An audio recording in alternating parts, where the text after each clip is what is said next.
He was just an average guy until the school's most perfect girl made him her personal slave. But it gets weirder. She controls time by removing her underwear. Yeah, you heard that right, and this is only the beginning. The story begins by introducing Takamine, a girl who's extremely popular throughout her school. She excels at everything, academics, sports, and more. If the school were to be ranked, she would easily come out as #1. This information is shared by a boy named Shirota Koshi. He's just an average student. While Takamine is adored by everyone in the class, Shirota is the complete opposite. Hardly anyone notices him, apart from a few friends. All of this is being narrated from Shirota's point of view. He mentions that the only thing he shares in common with Takamine is that they've been classmates since the beginning. Despite that, he had never talked to her. But everything changed one day. We go back in time, where Shirota finds himself in a situation where he is somehow above Takamine. It feels like a dream to him. Standing in front of him is what he describes as an angel.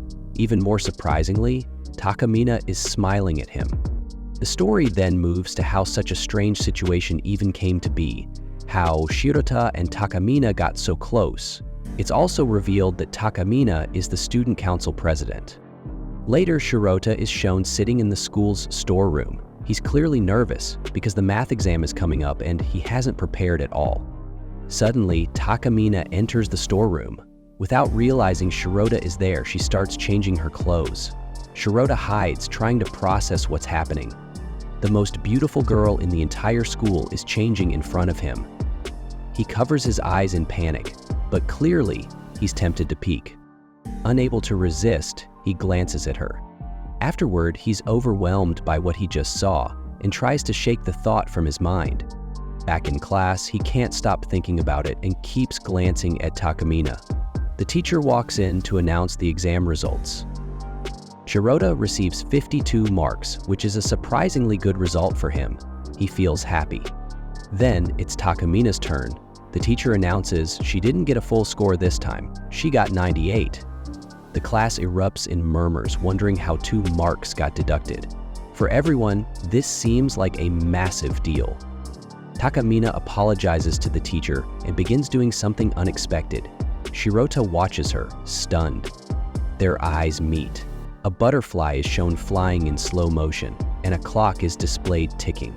Suddenly, the scene jumps to the moment when Shirota receives his mark sheet again. He starts questioning everything, wondering if what he just experienced was all a dream. He checks his results and confirms he did get 52 marks. He looks over to see how many marks Takamine got and expects 98, but the teacher says she scored a perfect 100. Shirota is left confused, unable to understand if it was all real or not. Despite the confusion, he feels it was a good day. He got decent marks and even saw Takamine changing clothes. Later, Shirota visits the student council room to talk to Takamine. He asks her if she really got 98 marks in math. This shocks Takamine. She wonders how Shirota knows that and asks if he has told anyone else about it. After the test, Takamine seemed furious and stormed toward Shirota. Naturally, Shirota was terrified, his whole body trembling with anxiety. But to his surprise, Takamine wasn't actually angry about the test. She simply wanted to confront him about something. She suspected that Shirota had seen her changing clothes in the storeroom and wanted the truth. Shirota was frozen in fear. Then suddenly, the tension broke when Takamine revealed she was only joking, trying to scare him for fun. She invited him to sit and talk for a bit, even asking if he wanted some water. Nervously, Shirota accepted, still shaken by the situation and overwhelmed by the rare opportunity to spend time with her.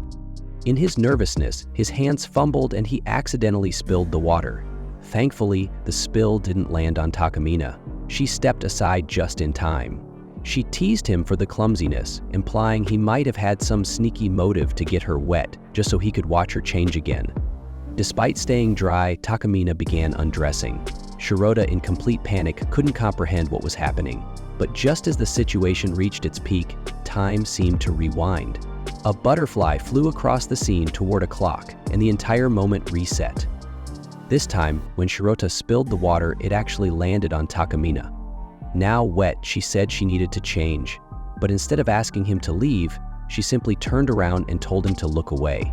She even handed him her wet clothes and asked him to clean them.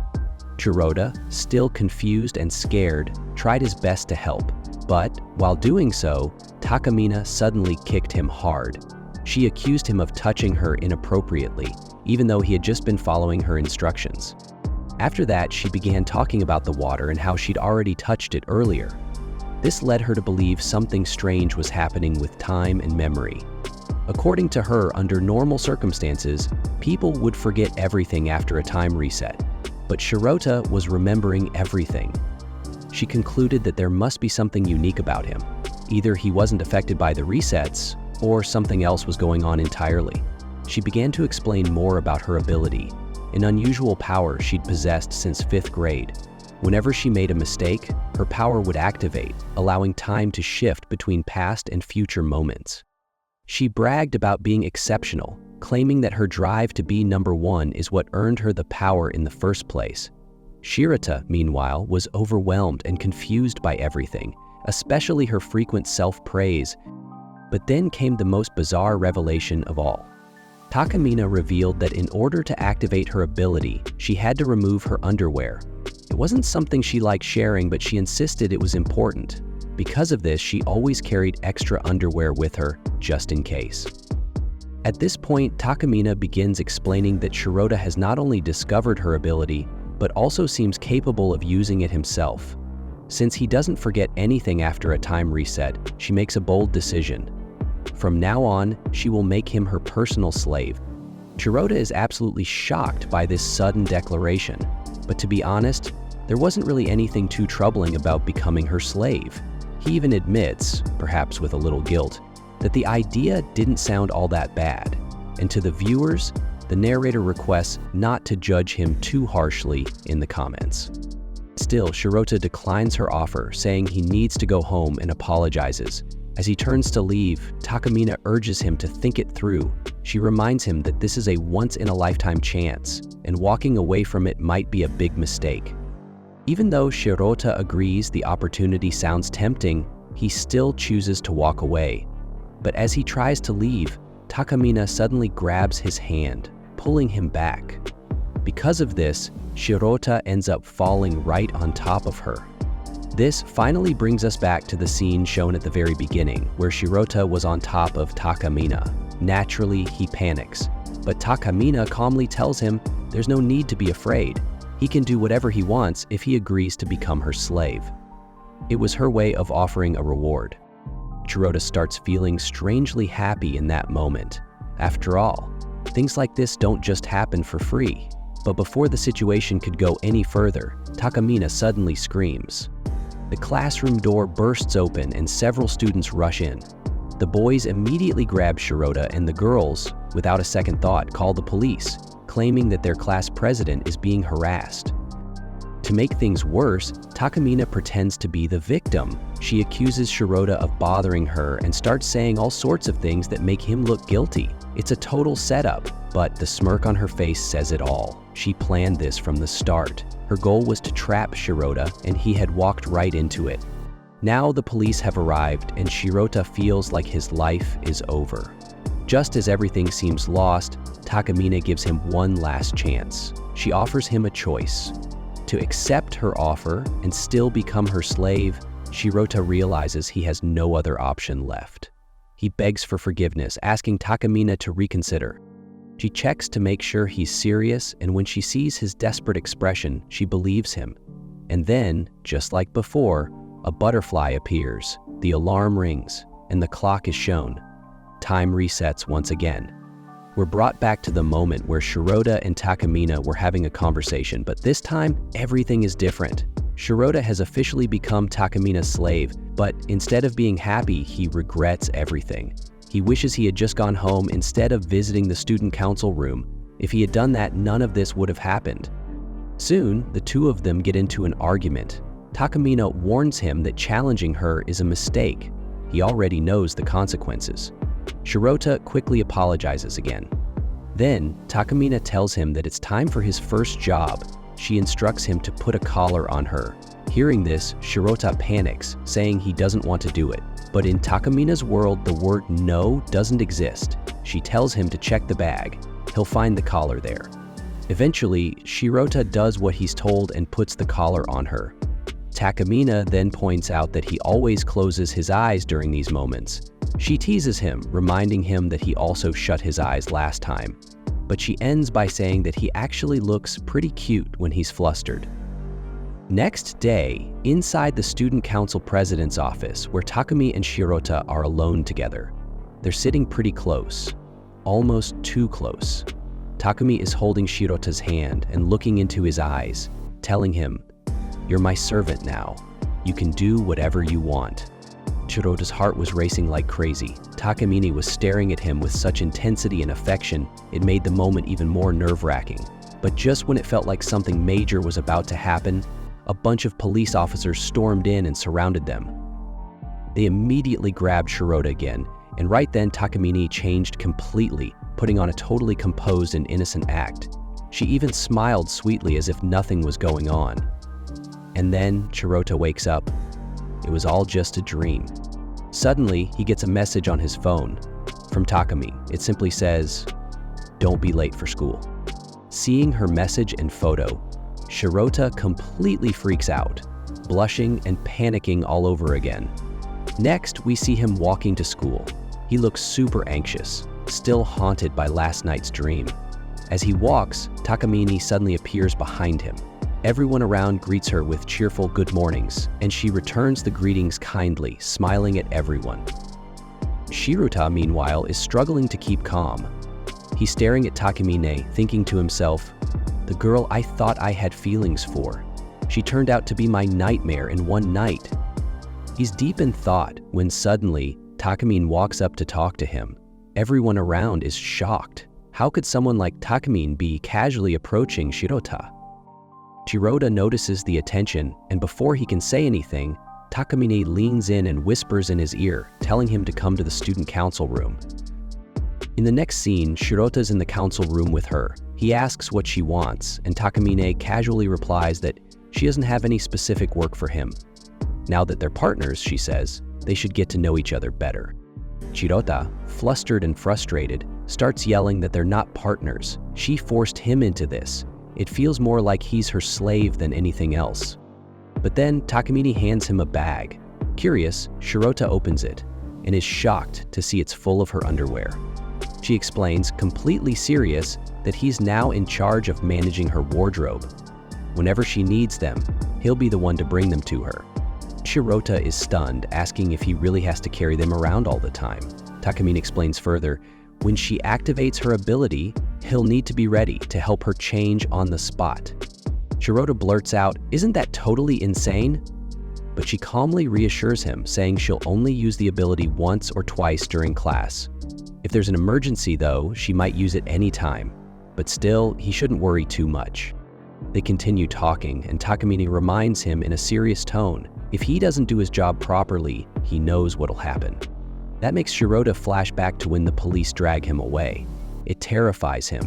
He tells her not to worry, he'll do everything just right. Takamine, pleased, says that if he works hard, he'll get rewarded too. Then suddenly she pushes him down and sits on top of him. Shirota completely panics. Eyes shut tight, he pleads, "Please, don't call the police again. I'll do everything you say. Just don't scare me like that." Takamine, in a rare moment of softness, tells him not to worry. She admits that even she finds these situations kind of embarrassing, but when Shirota is around, somehow it doesn't feel that bad. That completely surprises Shirota, and he promises he won't disappoint her. He quickly gets up and says he needs to head to class. Takamine nods and reminds him to return the bag after school. Don't even think about taking it home. Shirota says he understands and heads out. As he leaves, Takamine smiles to herself, watching him go. Then we cut to the classroom where the teacher is reading out a poem. They ask the class to explain it. Shirota, still thinking about Takamine, figures she'll probably nail it effortlessly. Sure enough, Takamine starts explaining the poem, and her voice is so soft and elegant that the other students start whispering to each other. Her voice is seriously beautiful. After that, Shirota looks at her and can't help but think, she's not just beautiful, she's insanely smart too. Honestly, she's pretty much perfect. She doesn't even need to rely on her abilities. Just then, a strong wind suddenly blows through the classroom. Takamine slowly rises from her seat and says to herself, "I knew it. I knew I'd have to do this again. It's time to use my ability once more." Shirote is surprised and thinks, but she already recited a poem that was absolutely flawless. Takamine then starts taking off her jacket, casually saying, "Yeah, it was perfect, but it could have been even better." Suddenly, we see butterflies fluttering across the scene, followed by the alarm clock. Time rewinds again, bringing us back to that same moment when the teacher asked the class, "Who wants to explain this?" Takamine steps forward once more and begins reciting the poem again, but this time, it's on a completely different level. It's like every single word is alive. Every student in the class feels like they're inside the poem, as if they're part of the story itself.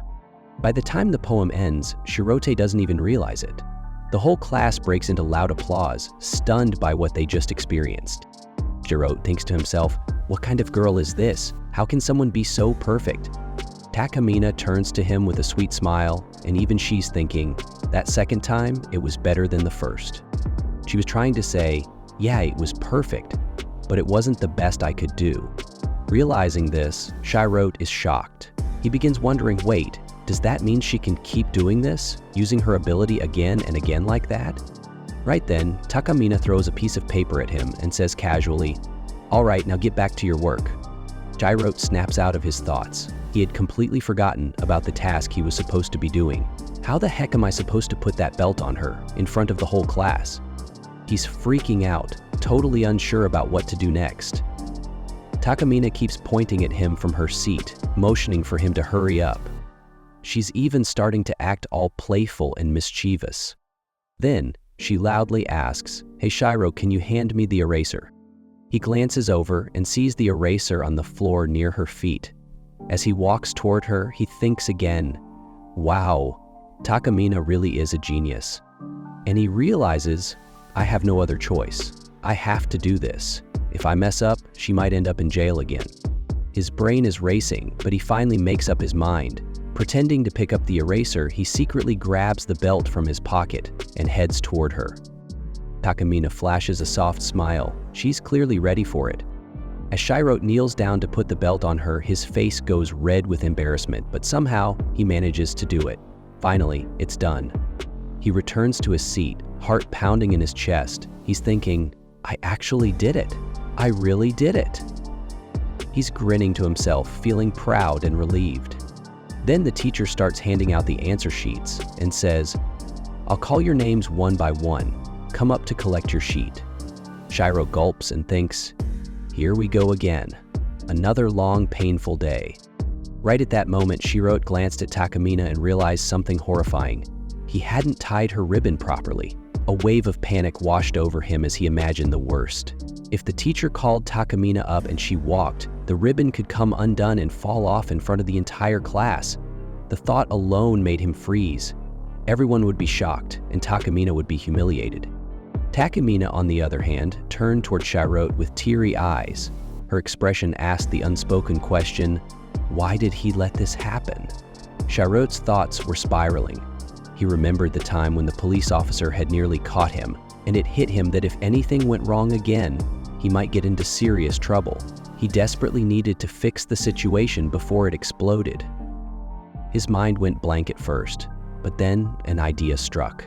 When the teacher called for Takamine's paper, Shirote decided that he would go up instead of her. That way, she wouldn't have to get up and risk the ribbon slipping. He also recalled something Takamine once told him, that if anyone else saw her using her ability, it made her feel embarrassed. But when he was the one watching, she felt fine. The moment Takamine's name was called, Shirote immediately stood up and walked over to the teacher. The teacher seemed confused at first, but then casually handed him both his and Takamine's answer sheets, thinking it was no big deal. Seeing all this, Takamine couldn't help but smile. When Shirote returned, she silently thanked him. Shirote responded without hesitation, saying there was no need for thanks. In his mind, he was just doing what he was supposed to. He considered himself her servant, after all. As he turned to walk away, Takamine suddenly grabbed his leg, stopping him.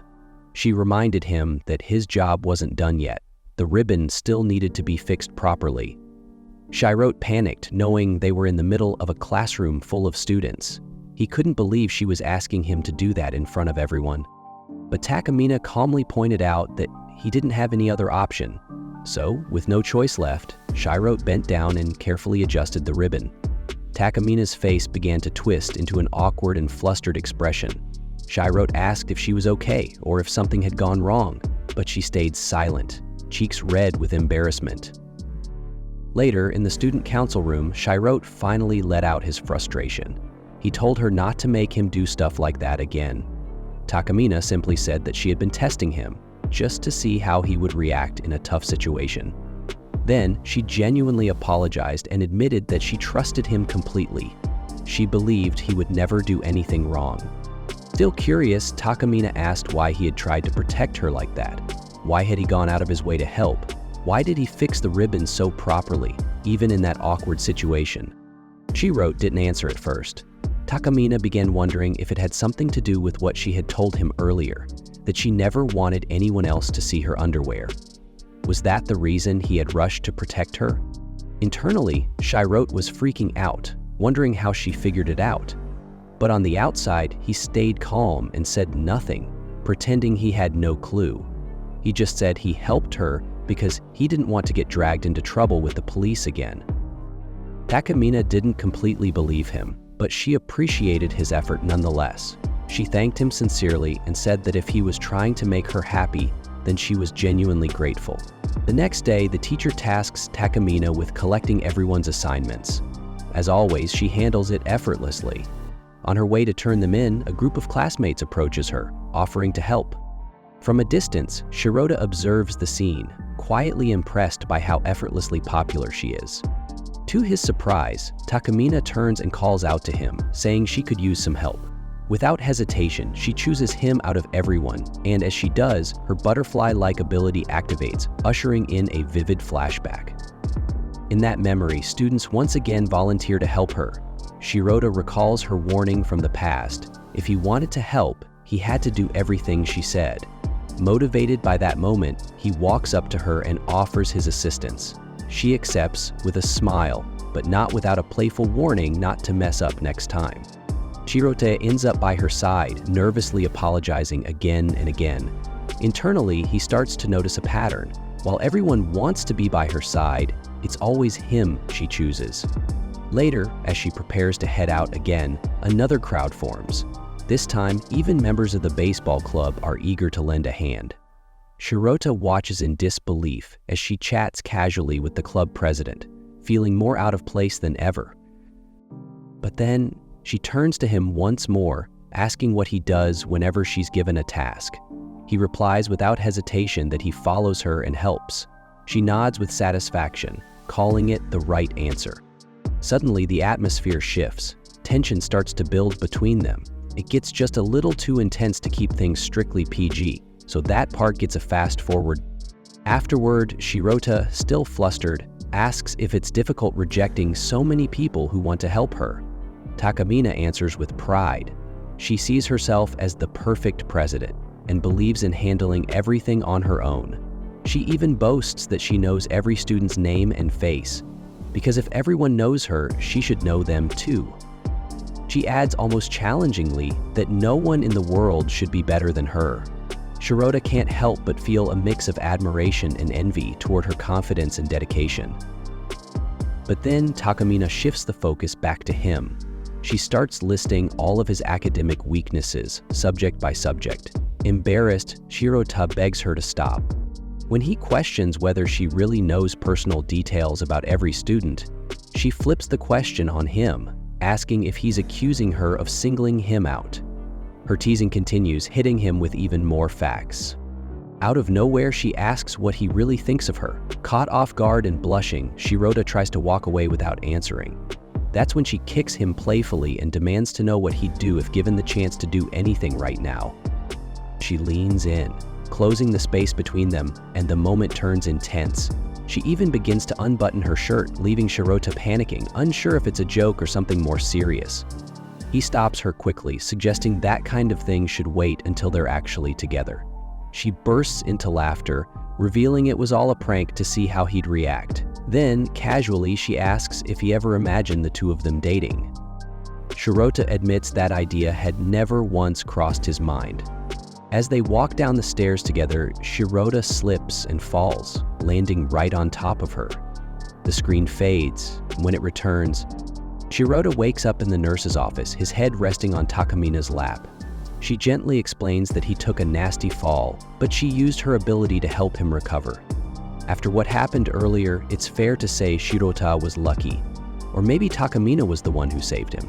Either way, he quietly feels thankful. She lets him rest on her legs and tells him to take it easy for a while. Even though she jokes that he's a coward and kind of useless, she also admits he's honest. Painfully honest. Strangely enough, those words make Shirota blush. Maybe because, for once, someone sees him fully and still stays. Later, it's time for gym class. The plan was to run laps, but class has already ended and most students are gone. Shirota feels a little down about it. He had wanted to participate, maybe even push himself a bit. Even having one other person to run with would have been enough. Then, out of nowhere, Takamine announces she'll be holding an extra gym session. She plans to teach him herself, even help correct his terrible running form. Naturally, the other guys cheer when they hear this, but Shirota just braces himself. The training begins. While others perform decently, Shirota struggles like always. Takamine watches him with disbelief, wondering how someone can run that badly. She's critical but determined to fix it. She gets close, too close, and tells him he has to finish the race in under 30 minutes. Flustered but determined, Shirota agrees. Then she activates her strange, butterfly-like ability again. There's a flash of memory, a return to the starting point. Like time rewound, the scene resets. Once again, Takamine tells him to finish the run within 30 minutes, this time with even more urgency. Scared but committed, Shirota starts running. He gets tired quickly, overwhelmed by how far he still has to go. But behind him, Takamine follows on a bicycle, cheering everyone on. That's when Shirota notices something. She isn't wearing her knee strap. She must have taken it off when she used her ability. That's when Shirota breaks the fourth wall, almost like he's talking directly to us. I'm not letting anyone see her like this. Determined to protect her image and keep her secret, he runs harder than ever before. Fueled by something deeper than just fitness, he pushes past exhaustion and actually finishes the race in under 30 minutes. For the first time, he's the clear winner. Later, Takamine explains she followed on the bike to make sure no one got hurt. When she asks how he feels about it, he simply says he's exhausted, but proud. He didn't think he could finish that run, but he did. That small win means everything. But Takamine isn't done. She points out he not only finished first, he also finished within the time limit. She knows he noticed her missing knee strap, so now she wants him to admit it. Shirota admits he saw it, but didn't want anyone else to find out. He just wanted to protect her. That's all, and that alone makes him feel happy. Takamine smiles at his answer, pleased. Then she casually says she's heading home and that he should too. Back home, Shirota realizes he accidentally brought Takamine's bag with her, knee strap in it. He tells himself he'll return it tomorrow at school, but just as he's about to open the bag out of curiosity, her phone call stops him. She casually asks if he forgot anything. He instantly apologizes, and she cuts the call short after letting him know she only has one strap for gym class. Now alone with the bag, Shirota sits there, realizing she's going to need it back, and maybe, deep down, she knows he'll bring it. After that, Takamine was about to leave, but then a thought struck her. What if this was all just a test for Shirota? Sure, she often needed his help at school, but now, even at home? That seemed a bit suspicious. Shirota started second-guessing everything. He decided not to go to her place, thinking it was best to stay out of it. But suddenly, Takamine sent him a photo. She was out for a run, and shockingly, she wasn't wearing anything underneath her workout gear. Shirota completely froze. His mind spiraled. Was this for real? What was he supposed to do? Then, more photos started coming in. Again, she was working out, wearing almost nothing. She casually mentioned that it was fine if he didn't want to come over, but the photos kept coming, and Shirot got even more anxious. In one of the pictures, he noticed something alarming. A shady-looking guy in the background was staring at Takamine in a really creepy way. That's when real concern kicked in. Maybe she did need his help after all. Even if she didn't ask for it directly, she might be in danger. Cut to Takamine sitting alone at the park, looking a bit disappointed. It seemed like she thought Shirot wasn't going to show up. But just when she had given up hope, he arrived. Her eyes widened in surprise. She hadn't expected him to actually come. Although she acted all cool and teased him a bit, it was clear she was happy, and when Shirot explained that he came out of genuine concern for her safety, her teasing stopped. She turned away, a little flustered, and thanked him softly. From that moment on, their conversation turned more personal. Takamine started opening up, sharing secrets she hadn't told anyone else. And Shirot realized something. He was the only one who knew this side of her. That made him feel special. He began to wonder, maybe he wanted to be there. Not just out of concern, but because deep down, he really wanted to see her. And as if reading his mind, Takamine admitted the same. She said that maybe Shirot cared more than he let on. Finally, she grabbed her bag, still blushing, and the two of them started walking home together. It was a quiet moment, but it spoke volumes about how much closer they had gotten. Next, we see Takamine participating in a swimming race. She dominates the competition effortlessly, winning with grace and power. Everyone around her is in awe, showering her with praise for her performance. But one observer, Shirot, is deep in thought. He realizes she was up against athletes trained abroad, yet she still won with ease. That alone says something extraordinary about her. Despite the victory, Takamine doesn't seem fully satisfied. Using her mysterious ability, she rewinds time and returns to the starting line.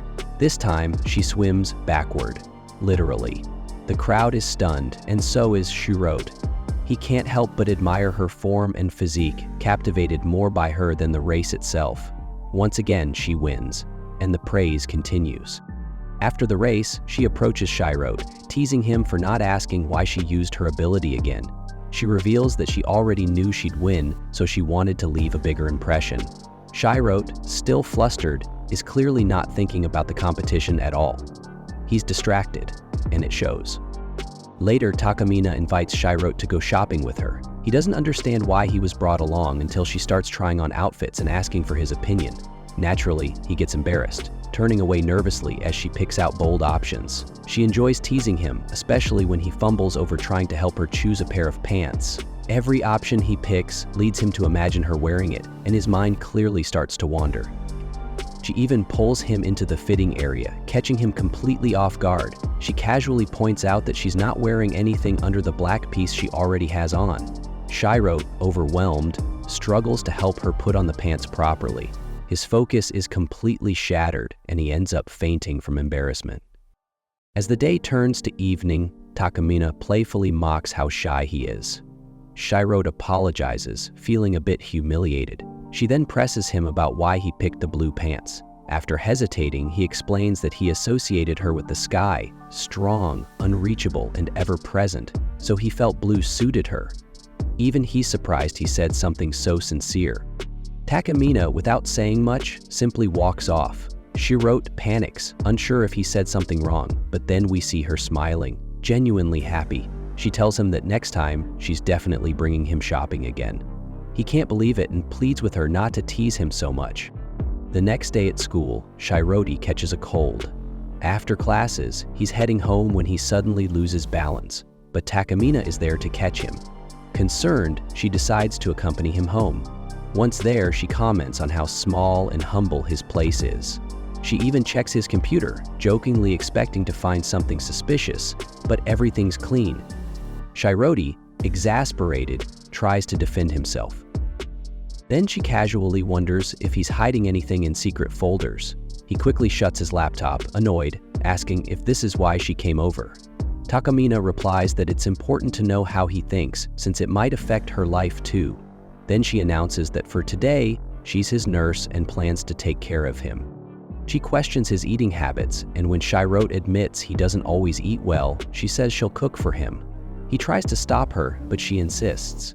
As she heads to the kitchen, she jokingly wonders if she should wear just an apron while cooking. That mental image alone sends Shirot into a spiral. Takamine spends time helping out, cooking, cleaning, and even telling him to rest properly. While she's having fun teasing him, Shirot begs her to take it easy since he's not feeling well. Eventually, he tells her she should go home so he can rest, and she doesn't catch his cold. Takamine, impressed, says that's a solid point, maybe she was getting a bit too carried away. After that, she uses her ability again. Suddenly, Shirot is transported back in time, back to a quiet moment when Takamine had prepared a meal for him. She'd even left a warm towel beside it just in case he needed comfort. The care she put into everything was obvious. As Shirot eats, he's overwhelmed, not just by how good the food is, but by the memories it brings back. He finds himself recalling countless little moments with Takamine. As he lies in bed afterward, still deep in thought, Takamine quietly enters the room to check on him. She sees he's eaten and asks how he's feeling. Without waiting for an answer, she climbs into bed beside him, completely catching him off guard. Takamine believes that by staying close to him, sharing her warmth, she can help speed up his recovery. Once again, she taps into her ability and then casually brings up a past incident in their PE class. She'd used a scent patch to mask her sweat, worried the smell might have made Shirot sick, but Shirot brushes that idea off. Takamine teases him lightly, but ultimately she lies down close, saying he should imagine her as a warm bowl of water beside him, helping him feel better. But for Shirot, trying to imagine anything is nearly impossible, with the school's most admired girl resting just inches away. He's still struggling to keep his composure. As she settles in, Takamine opens up. She quietly admits that maybe she crossed some lines while trying to help him and softly apologizes. Then, she gently pulls him even closer, assuring him he doesn't need to worry about anything else. She'll stay by his side until he recovers. This moment makes Shirot think more deeply about her. To the rest of the school, Takamine is practically untouchable, a goddess-like figure, the class president, admired by everyone. But Shirot begins to realize something. Beneath that perfect image is just another human being. Someone with feelings, doubts, and care she doesn't easily show. As Shirot finally begins to relax and doze off, he asks her one last question. Why is she helping him so much? She's stunned. She tries to answer, but stops herself. Before she can say anything, she realizes Shirot has already fallen asleep. Later, as she heads home, she sees a few kids playing nearby. That sight triggers old memories of her childhood when no one wanted to play with her. She was often alone, and one day during those lonely walks back home, she had come across a stray cat. She fed it, and then, unexpectedly, a boy appeared. He looked just like Shirot.